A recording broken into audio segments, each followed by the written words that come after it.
Coucou Sarette. Bienvenue. Ça va? Oui. Trop cool de te voir. Ouais, moi aussi. Bienvenue. Alors, je te présente Foucault et Antoine, qui sont deux séminaristes aussi en deuxième année. Voilà. Et ma sœur Ophélie. Voilà. César, 30 ans, est le dernier d'une fratrie de 4. Il est en première année de séminaire à Paris et aujourd'hui, sa sœur Ophélie vient visiter son nouveau lieu de vie pour la première fois. Et voilà.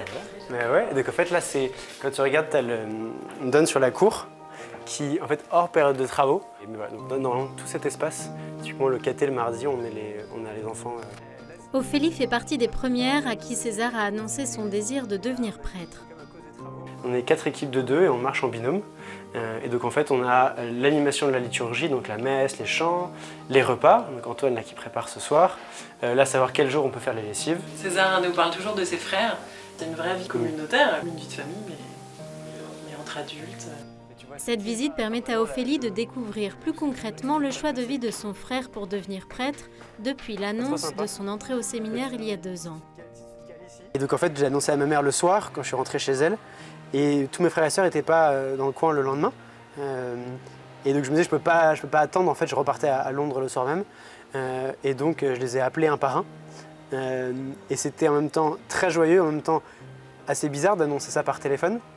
En même temps, je ne savais pas trop quoi, enfin, qu'est-ce que ça veut dire annoncer. En fait, c'était dire, bah, voilà, l'année prochaine, il se passe quelque chose d'un peu différent pour moi. Et en fait, c'est plutôt à la réaction de mes proches que ça a pris de l'ampleur, on va dire. J'ai été hyper touchée, hyper émue, je me souviens, j'en ai pleuré de joie. J'ai eu l'impression que vraiment d'un fiancé qui avait trouvé sa bien-aimée et qui était soulagé, heureux, enfin il y avait un sentiment d'accomplissement. Et depuis, de nouvelles manières d'être en lien se créent dans la fratrie. Voilà, quand j'ai des intentions de prière dans ma vie, je les lui confie. Je me dis que j'ai un très bon pote de Dieu dans ma famille, donc j'hésite pas à m'en servir égoïstement. La fratrie de César se réjouit de son choix de vie, qui suscite aussi de nouveaux échanges et questionnements. Alors, on peut se caler là. Oups. Ouais.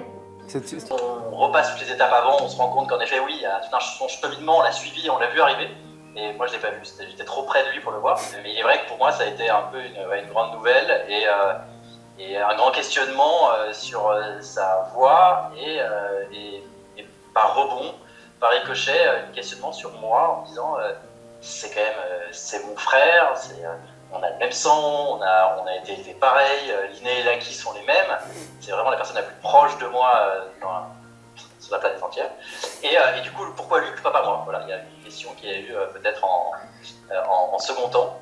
Ses frères, hein, c'est ce que disait Mathieu quand il dit, quand César nous dit bah voilà, je vais voir ça avec mes frères, on a toujours un peu de temps pour réagir, pour se dire bah oui, mais on n'est plus les seuls frères.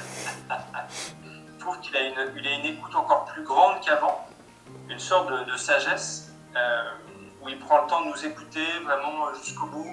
Une des choses qui me fait le plus plaisir, c'est quand tes proches, et parmi les plus proches, te sentent heureux, te sentent à ta place, comme tu disais, et te sentent ancré en Dieu. C'est inévitable que les frères et sœurs soient surpris. Et du coup, c'est inévitable que la manière d'être frères et sœurs soit légèrement transformée. Pourquoi? Eh bien parce qu'il y a un choix radical, il y a une action radicale, hors des chemins habituels. Et donc ça interroge les frères et sœurs. On croyait le connaître, on n'aurait jamais cru que... Eh bien oui, mais voilà, dans la famille, le respect, la liberté de chacun est fondamental. Et puis du coup, je pense qu'il y a quelque chose de nouveau aussi pour celui qui entre au séminaire ou qui devient prêtre. C'est-à-dire qu'il doit rester frère et sœur de ses frères et de ses sœurs. Il doit rester frère. Il doit rester membre de la famille. Il ne vient pas de nulle part. Il est enraciné dans une famille. Et en même temps, il a une mission qu'il a reçue de l'Église. Et donc, il y a un positionnement différent.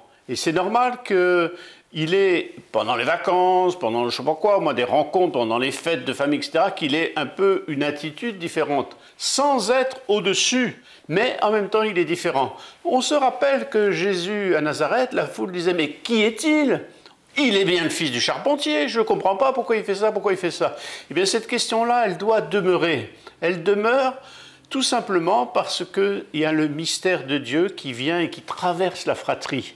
Et donc, ça interroge. Et puis, quand les autres frères et sœurs se marient, inévitablement, ça interroge aussi celui qui rentre désormais dans la famille. Et donc, toutes ces questions-là, elles sont belles, elles sont normales.